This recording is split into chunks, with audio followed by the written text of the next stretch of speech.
Tesla гэхээр танд юу бодогдож байна? За ихэнх хүмүүс энэ нэрийг сонсоод цахилгаан автомашин боддог байх. Харин чехүүдийн хувьд энэ нэр социализмын үед хэрэглэгддэг байсан цахилгаан бараануудыг нь санагдуулдаг гинэ.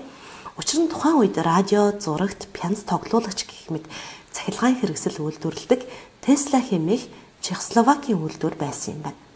Энэхүү компани нэрнээсээ болоод ижил нэртэй Америкийн автомашины үйлдвэртэй урт хугацааны туршид шүүхтэлцсэн нь 2010 онд эцэслэгдэж, эдгээр хоёр компани Tesla нэрийг хоёул эзэмших тохиролцоог хийсэн байна гинэ. Чехословакийн Tesla компани нь анх 1946 онд энэхүү нэрийг сонгохдоо алдарт зохион бүтээгч Никола Tesla-гийн дурсгалыг хүндэтгэх зорилгоор сонгосон байна. Энэхүү компани хамгийн алдартай бүтээгдэхүүн нь Tesla 308 Талисман хэмээх радио хүлээн авагч ба энэ загвараас 1 сая гаруй хувь борлогдож байжээ. Өөр нэгэн алдартай бүтээгдэхүүн нь Тамара радар юм.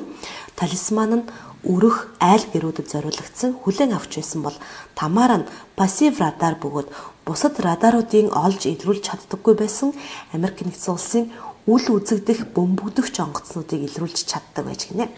Тэгвэл одоо цагт энэ компани нь ямар чиглэлээр үйл ажиллагаа явуулж байгаа вэ гэвэл айл өрх, аж ахуй нэгж байгууллагуудад радон илрүүлэх өндөр зэрэглэлийн технологийн бүтээгдэхүүн үйлчилгээг нийлүүлж байгааг нь.